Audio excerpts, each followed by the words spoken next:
कर्ता का निर्माण कर्मों की असफलता से होता है। सब कर्मों की असफलता से पाई गई चोट ही कर्ता का व्यक्तित्व बन जाती है। हम सब चोट के पुतले हैं, बंडल्स ऑफ हर्ट। कुछ करा,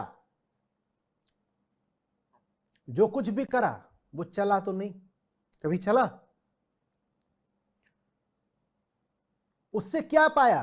ज्ञान नहीं, चोट।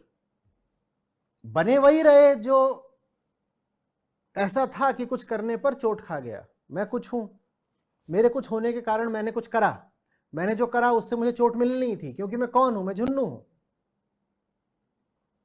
मैं कुछ हूं, मैं कुछ करूंगा, कुछ करे बिना तो मुझे चैन आता नहीं। और जब मैं करूंगा तो उससे मुझे क्या मिलेगी? चोट। उस चोट से मैं सीख भी सकता था ना। कैसे? अपने कर्म का और अपने इरादों का अवलोकन करके। सीखा मैंने कुछ नहीं, सीखा बिल्कुल कुछ भी नहीं। बस जो चोट मिली उस चोट से मुझे और प्रेरणा मिल गई, ईंधन मिल गया कि और कुछ करना भी जरूरी है। देखो चोट खा गए हैं, पहले अगर थोड़ी गड़बड़ थी जिसके लिए काम करना था ठीक करने के लिए, तो अब तो दूना काम करना पड़ेगा, क्योंकि अब गड़बड़ दूनी हो गई है।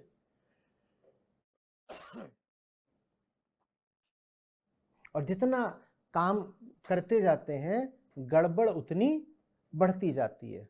गड़बड़ जितनी बढ़ती जाती है, गड़बड़ काम करने की हमारी वृत्ति भी उतनी ही बढ़ती जाती है। कर्ता और ज्यादा सघन रूप लेता जाता है, ठोस होता जाता है, घनीभूत होता जाता है, क्रिस्टलाइज होता जाता है। उसके केंद्र में कुछ नहीं है, केंद्र में बिल्कुल कुछ नहीं है। बहुत बार उसको बर्फ की गेंद के समतुल्य समझाया जाता है, द स्नोबॉलिंग इफेक्ट। कि ऊपर से जब चला था तो हो सकता है बिल्कुल कुछ ना हो, एकदम कुछ ना हो, पर वो जितना लुढ़कता गया माने जितनी उसकी अवनति होती गई, तो पहले तो उसकी गति बढ़ती गई, और दूसरा वो और ज्यादा अपना आकार बढ़ाता गया। जैसे बर्फ के पहाड़ से बर्फ की कोई गेंद नीचे को गिरे, वो जब शुरू करे तो हो सकता है वो 1 ग्राम की ना हो। बिल्कुल हो सकता है कि शुरुआत ऐसे हुई थी कि हवा चली तो थोड़ी सी वहां पर स्नो पड़ी हुई थी, ठोस बर्फ भी नहीं। हवा चली तो 1 ग्राम जो स्नो है वो उड़ चली और उड़ के नीचे पड़ी। अब उसके पास कुछ मोमेंटम आ गया, तो वो 1 ग्राम की थी तो उसमें और जाकर के हिमकण लिपट गए, तो 1 ग्राम से 3 ग्राम की हो गई। और चूंकि वो ढलान पे है तो अब उसका जो गतिवेग है, मोमेंटम है, वो बढ़ता जा रहा है, तो वो नीचे और लुढ़की, 3 ग्राम से 10 ग्राम की हो गई। इसमें लिपटता जा रहा है, और नीचे गई और लिपटता जा रहा है, और नीचे गई और लिपटता जा रहा है। सब बढ़ता ही जा रहा है, बढ़ता ही जा रहा है। वो तब तक बढ़ता रहेगा जब तक अचानक फट, वो बर्फ का ढेला नीचे किसी जगह पर पृथ्वी पर पड़ेगा और फट जाएगा। पर फटने से पहले वो अपना आकार लगातार बढ़ाता रहेगा, और आकार बढ़ाने के कारण उसको ये भी लग सकता है कि मेरा जीवन सफल है, देखो मेरी यात्रा में मैंने कितना कुछ संचित किया है, मैं बढ़ता ही तो रहा हूं, घटता थोड़ी रहा हूं। बढ़ता रहा है, घटता नहीं रहा है। तो ये ऐसी सी बात है कि जैसे कैंसर का ट्यूमर भीतर बढ़ रहा है, उसकी बढ़ोतरी कोई उत्सव की चीज नहीं है कि देखो देखो बढ़ गया बढ़ गया, ताली पीटो बच्चों। वो अगर बढ़ रहा है तो फटने के लिए बढ़ रहा है। बढ़ रहा है तो आपको वो आनंद देने के लिए नहीं, वो फटने के लिए बढ़ रहा है। अचानक फटता है, जीवन पूरा उसका यातना में बीतता है और फिर अचानक सब समाप्त हो जाता है। हम बर्फ के ढेले की नहीं, मनुष्य के जीवन की बात कर रहे हैं। तो जिसको श्री कृष्ण कह रहे हैं सर्व कर्माणि, सारे कर्म, वो सारे कर्म ही हैं जो मिल करके, संयुक्त हो करके, एकीकृत हो करके कर्ता का निर्माण करते हैं।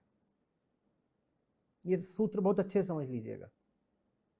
आप जो जो करते गए और उससे आप जितनी विफलताएं पाते गए और जितनी चोट पाते गए, वही सब अब आपका नाम ले चुके हैं। ये जीवन को देखने का अलग तरीका है, नहीं आसानी से समझ में आएगा। ऐसे समझ लो कि हमारे जो कुछ है वो एक चोट का निशान है। यहां जो कुछ भी है वो चोट का निशान है। चूंकि ये चोट के निशान सबके पास है तो हमें लगता है कि सामान्य है, नॉर्मल है, सबके पास है ना, तो हम कहते थे नॉर्मल की और तो कोई परिभाषा हमारी होती नहीं। अगर वो आपको दिखाई दे रहा है कि सार्वजनिक है तो आपको लगता है सामान्य है। और ये भी हो सकता है कि सब जाकर के कहीं अपना माथा मार दें और ठीक यहीं पे सबके घूमड़ निकल आए, तो बोलो ये कोई दैवीय चीज है, सब में होती है तो सामान्य है। बल्कि जिनके नहीं होती वो अभागे हैं। देखो हमारे पास कुछ अतिरिक्त है, एक्स्ट्रा है, तुम्हारे पास नहीं है। मेरे पास क्या है? ये बोलेगा मेरे पास ज्ञान है, मैं बोलूंगा मेरे पास घूमड़ है, मैं जीत गया। क्योंकि घूमड़ क्या है? वो कुछ अलग है, वो कुछ ज्यादा है, एक्स्ट्रा है, उसके पास कुछ कमी रह गई, उसके पास नहीं है। हमारे पास जो कुछ है वो घूमड़ की तरह है।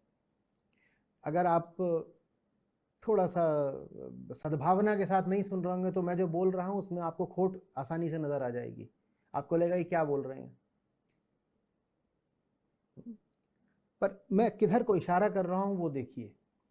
हमारा जो पूरा व्यक्तित्व है, मैं शरीर की नहीं बात कर रहा हूं, मैं नाक की और होंठ की नहीं बात कर रहा हूं, हम जो भीतर हैं सूक्ष्म रूप से, हमने जो आंतरिक अपना व्यक्तित्व बना रखा है, वो सब कुछ हमारी जीवन यात्रा में हमें जो चोटें मिली हैं उसका परिणाम है।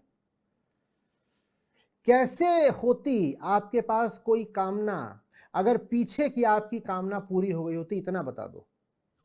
पीछे की कामना आपको विफलता दे गई, चोट दे गई, तभी तो आपके पास आज भी आगे के लिए कामना है ना। कोई आज जिंदगी में पहली बार कुछ चाह रहे हो क्या? आज जो भी चाह रहे हो पहली बार चाह रहे हो क्या? पहले भी चाहा था। और चाहतों में चाहत तो यही होती है कि चाहना इतना पूरा हो जाए कि आगे कुछ न चाहना पड़े, यही होता है ना। तो पहले भी 100 बार चाहा, वो चाहत नहीं पूरी हुई होगी, तभी तो आज भी चाह रहे हो ना। तो आज चाहने वाला कौन है? आज इतना सोचने वाला, खुराफात करने वाला, आगे की योजना बनाने वाला कौन है? वो जो पीछे से पिटकर आ रहा है, वो जो पीछे से काल की धारा से बहुत सारा कचरा इकट्ठा किए हुए आ रहा है कि कूदे थे साफ होने के लिए, साफ तो हुए नहीं, कचरा और इकट्ठा कर लिया, एकदम इधर उधर चिपका हुआ है। अब फिर कोई नई जगह ढूंढने के कूदने के लिए कि अब यहां मुंह दे देते हैं, वो और कचरेदार जगह होगी, और जितनी बार बाहर निकलोगे उतनी बार वजन थोड़ा और बढ़ जाएगा। वो जो वजन लगातार इकट्ठा कर रहा है वो करता है, उसने क्या इकट्ठा कर रखा है? उसने कर्म फल इकट्ठा कर रखा है। कर्म फलों का जोड़ ही, अरे बोलो, कर्ता कहलाता है। कर्ता अपने आप में कोई हैसियत, कोई अस्तित्व रखता नहीं है। कर्ता माने अहंकार। कामना से क्या करा? कर्म। कामना अपने आप में कर्म है। कैसा? सूक्ष्म। वो तुमसे कौन सा कराती है कर्म? स्थूल। कामना से करा कर्म, और कर्म से मिला चांटा। चांटे का नाम है कर्मफल। वही कर्मफल क्या बन गया घूम करके? चलो फीडबैक साइकिल बना लो अपना अपना। और कामना कहां से उठी थी? अज्ञान से। तो अज्ञान इतनी जबरदस्त चीज होता है कि अज्ञान के केंद्र से तुम जो कुछ करोगे वो अज्ञान को और पुख्ता कर देगा।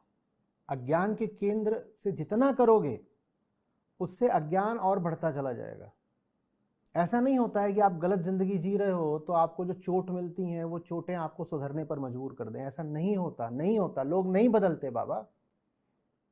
ये आपको मैंने कुछ महीनों पहले एक बात लिखवाई थी